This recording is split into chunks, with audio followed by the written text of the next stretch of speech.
Assalamualaikum warahmatullahi wabarakatuh. Kami dari kelompok 14 yang beranggotakan ada Eka Septian Wijaya, Ika Indraswati Putri,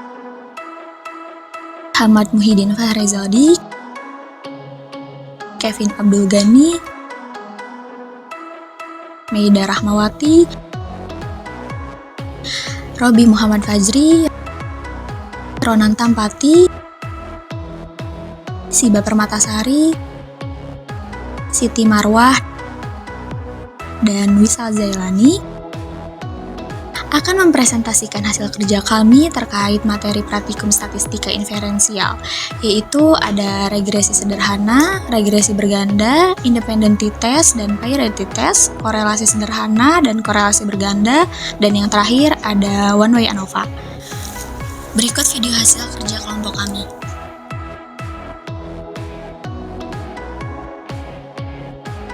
Pertama-tama kita buka dulu datanya, ada regresi sederhana. Nah, lalu kita copy dua-duanya, sudah di copy, langsung ke SPSS.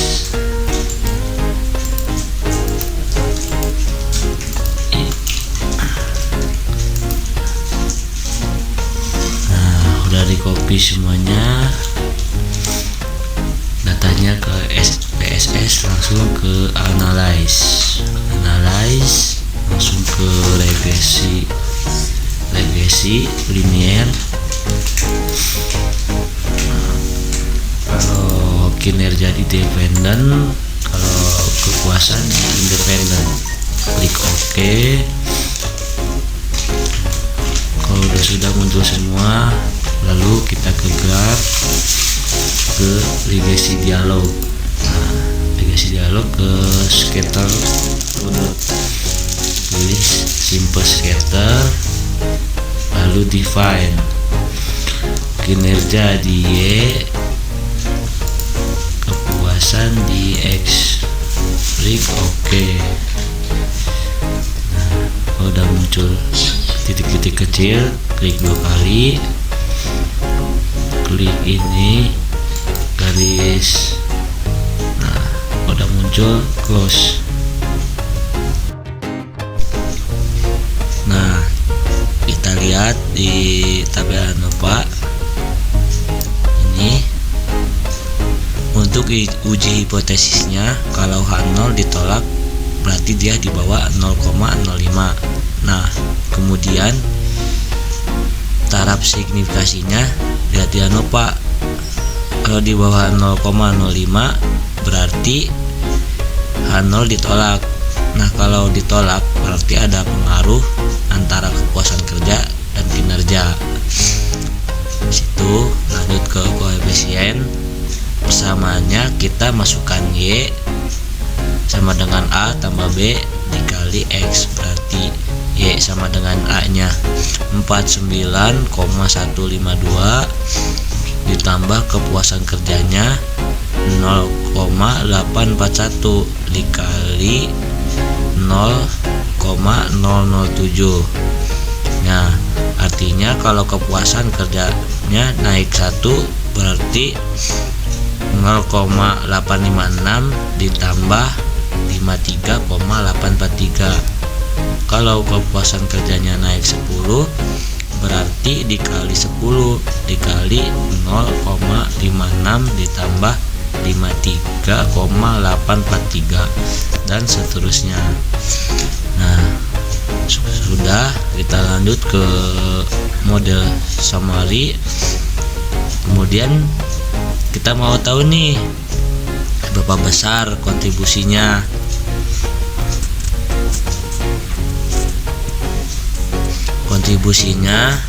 Kontribusi variabel kepuasan kerja di sini ada R square. Nah, apakah hanya dipengaruhi oleh variabel kepuasan kerja saja atau variabel lain? Kita lihat R square-nya. Berarti R square-nya 0,236 dikali 100 sama dengan 23,6%. Berarti kontribusi si kepuasan kerja ini hanya 23,6%. Berarti sisanya 76,4% dipengaruhi oleh pengaruh lainnya.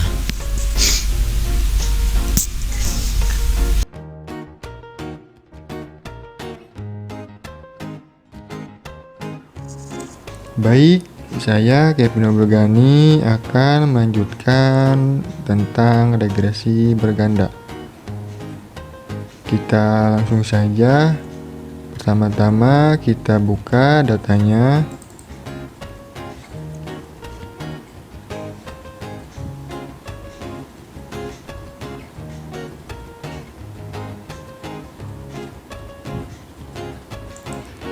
Kemudian kita copy semuanya.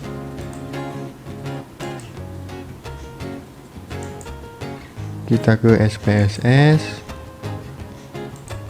Kemudian kita paste.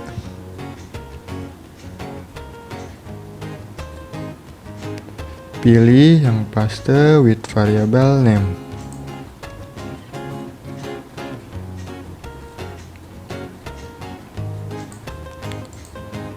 Selanjutnya kita akan menguji yang normalitas. Kita pilih analyze, kemudian regression, linear. Kita tempatkan prestasi di dependent, motivasi di independent, dan IQ di independent. Kemudian kita pilih save. Kita centang yang bagian unstandardized. Kemudian continue. Pilih OK.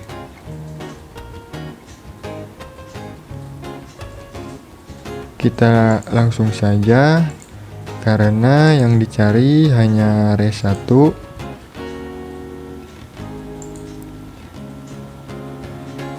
Kemudian setelah itu pilih analyze, deskriptif statistik, pilih explore, kemudian tempatkan unstandardized di dependent list, pilih plot, centang histogram sama normality, continue, kemudian OK.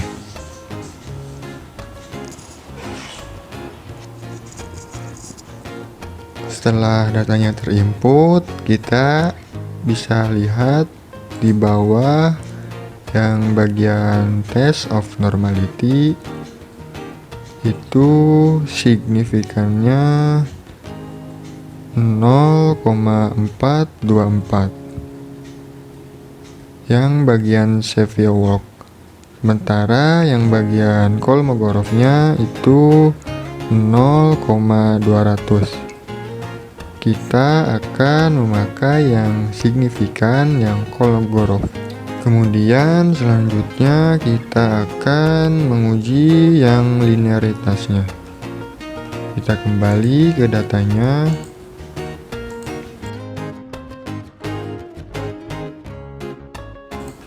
Kita pilih analyze, kemudian compares mean, pilih mean, kita tempatkan prestasi di dependent, IQ di independent, motivasi di independent. Kemudian kita pilih option, kita centang yang bagian text for linearity, continue, kemudian OK. Pada bagian prestasi IQ yang unavailable-nya linearity-nya itu 0,13, yang defisiasi from linearity-nya 0,336. Sementara yang prestasi motivasi, yang linearity-nya signifikannya 0,02. Sementara yang defisiasi from linearity-nya 0,101. Dari kedua data tersebut, kita bisa lihat linearity-nya sama-sama di bawah 0,05, yang mana hal tersebut bisa dikatakan linearity. Selanjutnya kita akan menguji yang homoskedastisitas. Kita kembali ke datanya, kemudian pilih transform compute variable. Pada kolom target variable kita ketik abs underscore res, sementara di yang numeric expression kita ketik abs dalam kurung unstandardized. Ini kita masukin, kemudian tutup kurung. Lalu setelah itu kita pilih OK. Selanjutnya kita akan menguji regresinya. Kita pilih analyze, kemudian regression, linear. Kita reset terlebih dahulu. Kita tempatkan abs underscore res ini di dependent, kemudian EQ di independent, sama motivasi di independent, kemudian pilih OK.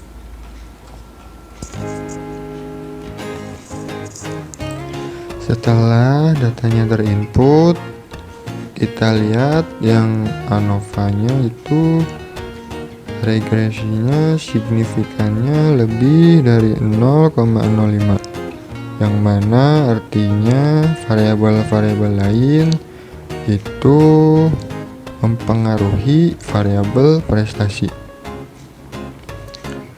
Selanjutnya kita akan menguji yang multikolinearitas. Kita pilih analyze, kemudian regresi, linear. Kita reset terlebih dahulu. Kita tempatkan prestasi di dependent, motivasi di independent, sama IQ di independent. Kemudian kita pilih statistik, kita centang deskriptif, part invertial, dan collinearity. Continue, kemudian pilih OK.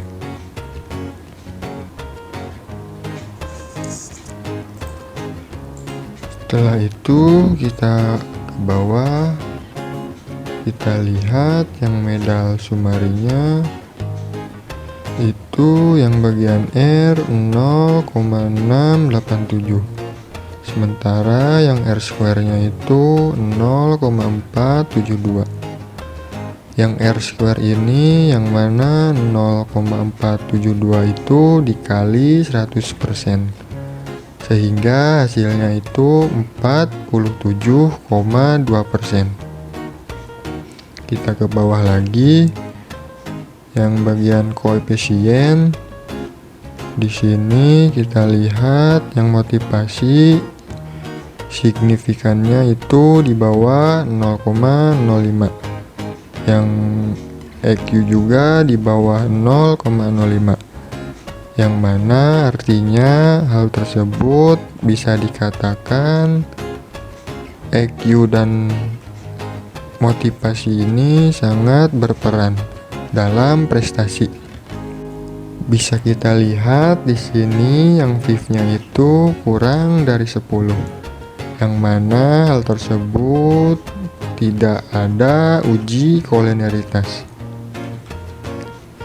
Selanjutnya kita copy koefisien ini ke Excel untuk diuji.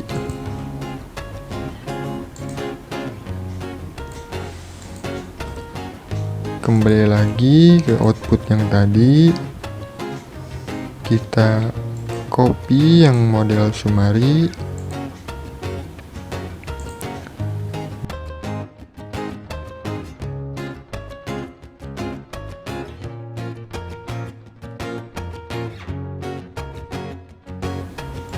yang beta ini kita tandai terlebih dahulu sama yang zero order.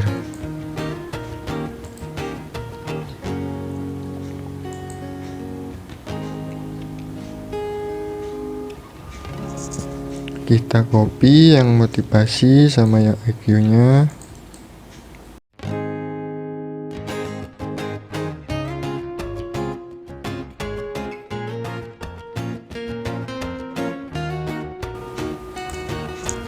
Untuk menghitungnya kita kalikan yang beta ini dengan yang zero order.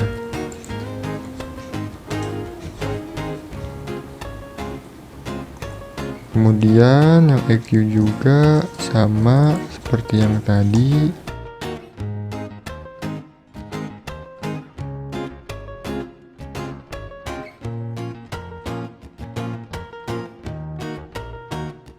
Kemudian kita ubah ke persen kedua data tersebut, square-nya,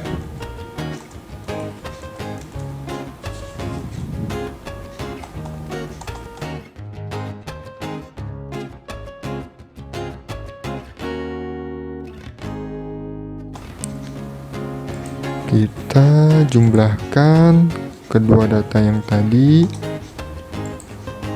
kemudian kita ubah ke persen.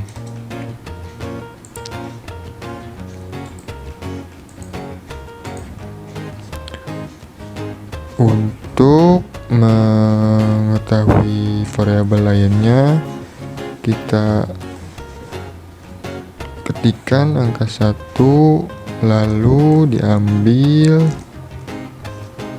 dengan yang R² tadi. Kemudian kita ubah ke persen.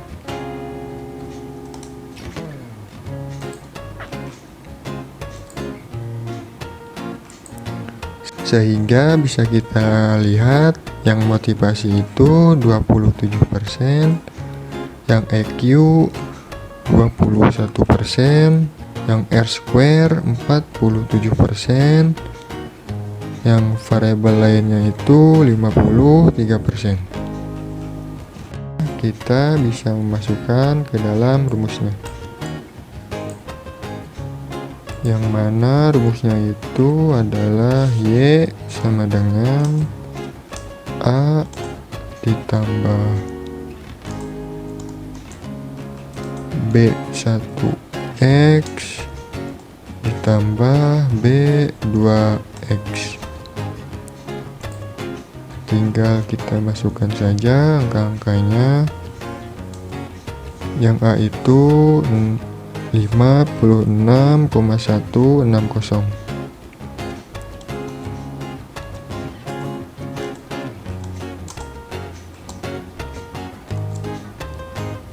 Kita tambah dengan yang B tadi, yaitu 0,1245 X ditambah dengan 0,120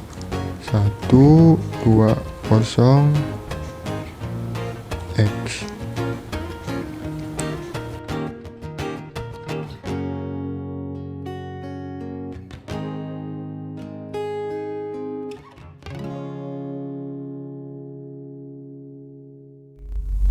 Selanjutnya saya Siti Marwah akan menjelaskan mengenai independent t-test. Di sini kita buka terlebih dahulu datanya di Excel. Lalu dikopikan datanya.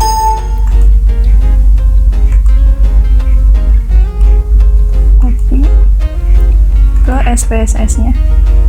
Di paste. Selanjutnya klik variable view-nya, terus di sini di values-nya nonnya itu diganti value-nya 1, labelnya itu kelas eksperimen, kelas eksperimen PBL.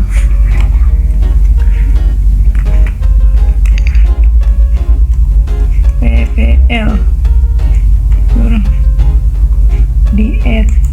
Lalu yang kedua kelas kontrol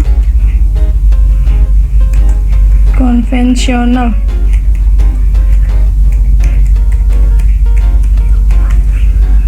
Add. Kemudian oke. Lihat data FV-nya. Sini udah berubah ya kelasnya. Terus klik analyze, comparement, terus independent sample t-test. Yang hasil ditaruh di test variable sini di atas, terus yang kelasnya ditaruh di grouping variable atau di bawahnya. Terus define group. Yang grup ini grup 1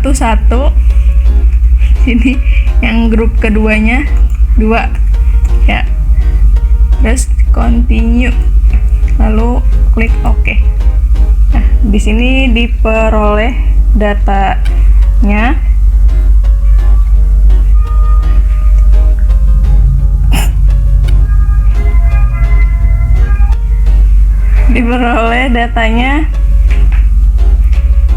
Independent t-test di sini berdasarkan hasil outputnya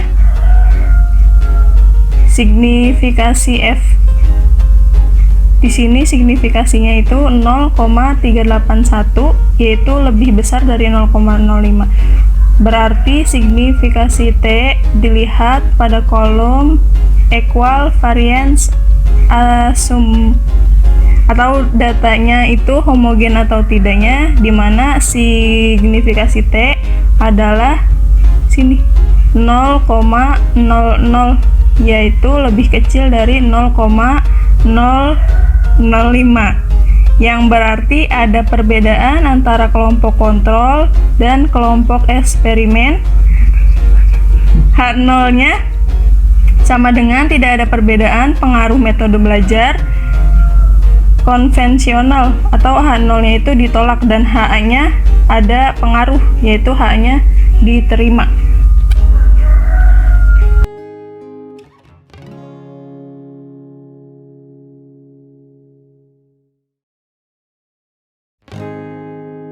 Selanjutnya, saya Siba Permatasari akan menjelaskan tentang hasil pengerjaan priority test.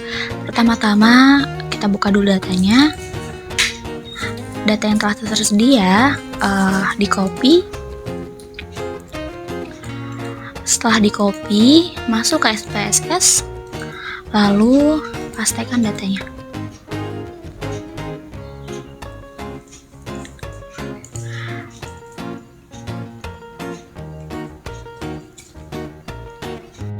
Selanjutnya masuk ke analyze, lalu ke comparements, pilih paired sample t-test. Data yang telah tersedia dimasukkan ke kolom atau ke tabel paired variable, semuanya keempat data tersebut. Klik OK. Selesai, hasilnya telah terlihat. Selanjutnya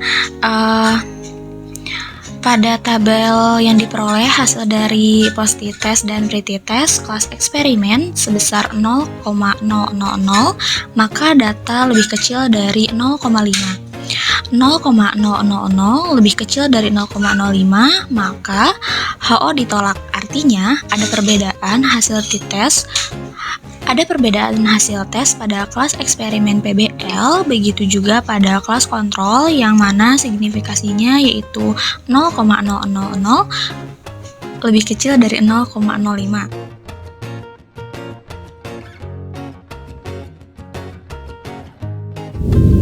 Baik, selanjutnya saya Eka Septian Wijaya akan menjelaskan tentang korelasi sederhana. Yang pertama-tama kita buka dulu datanya.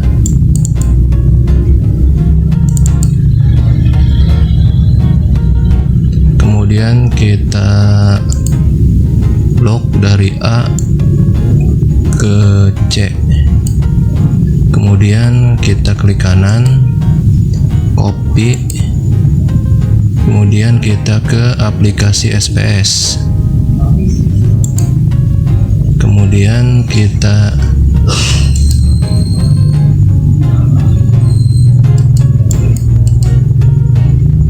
klik kanan, kemudian klik paste with variable names.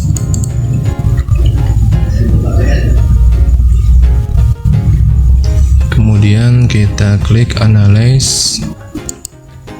Selanjutnya kita klik correlate. Kemudian bivariate. Kita klik. Kemudian kepuasan kita pindahkan ke kanan, sama kinerja kita pindahkan ke kanan. Langsung kita klik OK. Korelasi sederhana terlihat dari hasil hubungannya antara kepuasan kerja dan kinerja, yaitu sebesar 0,486. Kemudian kita lihat taraf signifikasinya adalah 0,007, berarti hubungannya signifikan. Jadi seberapa kuat hubungannya ini 0,486, artinya korelasinya cukup kuat antara kepuasan kerja dan kinerja. Itu untuk korelasi sederhana.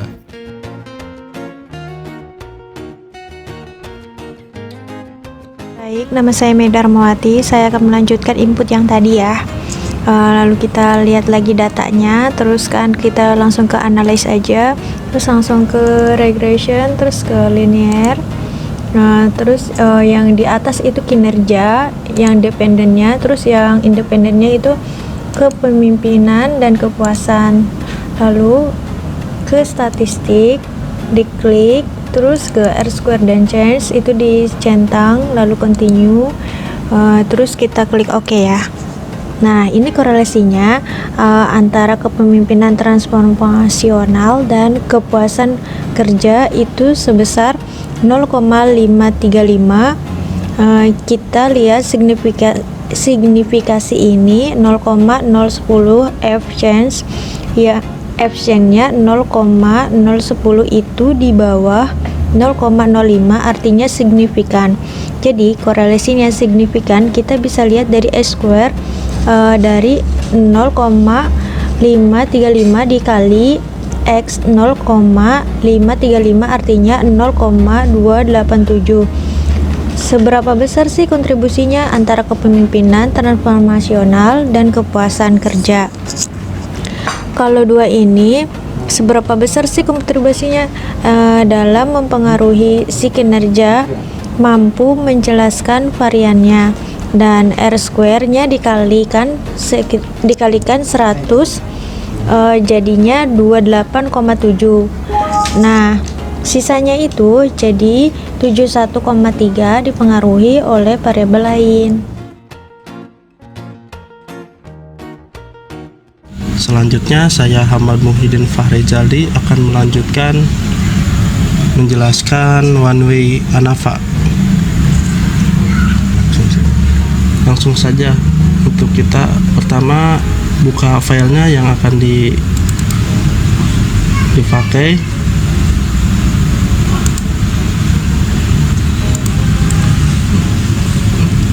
Selanjutnya kita copy terlebih dahulu data satu persatu.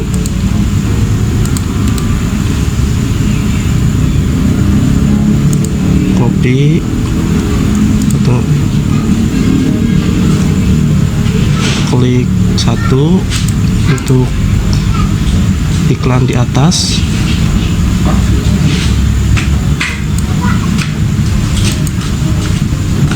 Yang bagian iklan tengah copy, blok, copy.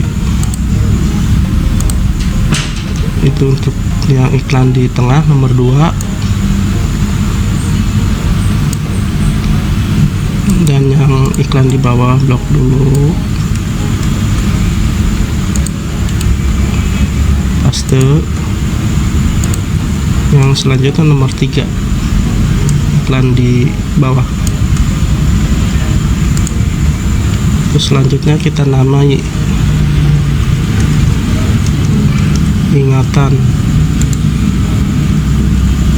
Yang satu laginya iklan. Setelah itu blok untuk kita memasukkan ke SPSS nya. Setelah itu pass with variable name, dan selanjutnya kita klik variable view untuk kita ke ini followers. Yang follower nomor 1 untuk iklan atas, terus klik add. Terus lagi yang selanjutnya nomor 2 untuk iklan tengah, terus add lagi. Dan yang ketiga itu iklan bawah.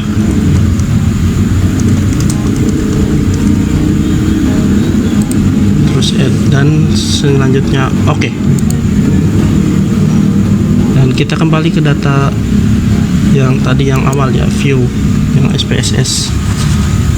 Jangan lupa klik dulu untuk melihat, memastikan datanya biar benar. Oke, udah benar.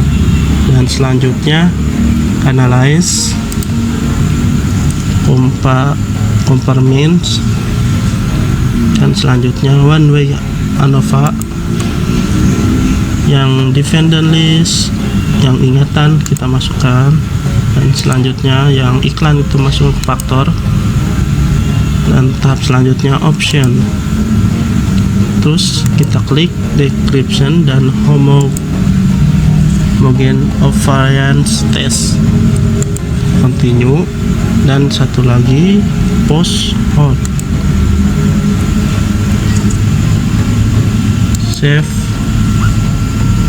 dan continue. Oke, kita bisa lihat data yang telah dihitung tadi. Ini hasilnya. Kita bisa lihat di ini table ANOVA between group. Yang between group jumlah kelompok dikurangi 1, maka 3 diambil 1 sama dengan 2. Yang 3-nya itu variabel yang iklan atas, tengah, yang bawah. Dan untuk within group jumlah sampel dikurangi kelompok, maka 27 diambil 3 sama dengan 24. Yang 27-nya itu total tabel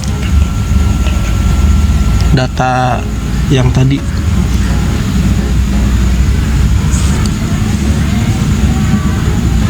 Cara melihat F table 2 ke samping itu kita lihat dari data yang di modul.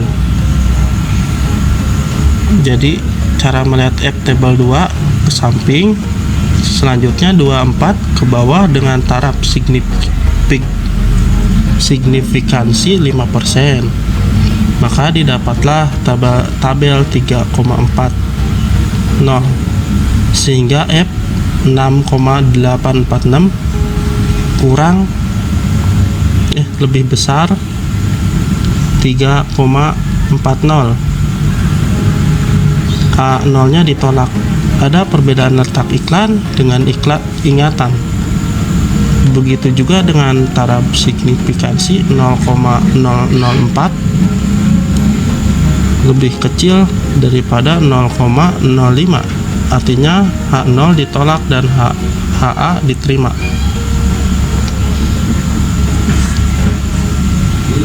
Dari hasil post Hodge test dilihat perbandingan masing-masing letak iklan, bahwa letak di tengah memberikan pengaruh yang lebih besar pada ingatan dibandingkan dengan letak iklan di atas dan di bawah. Hal ini dilihat dari signifikansi yang di bawah 0,05 atau 0,014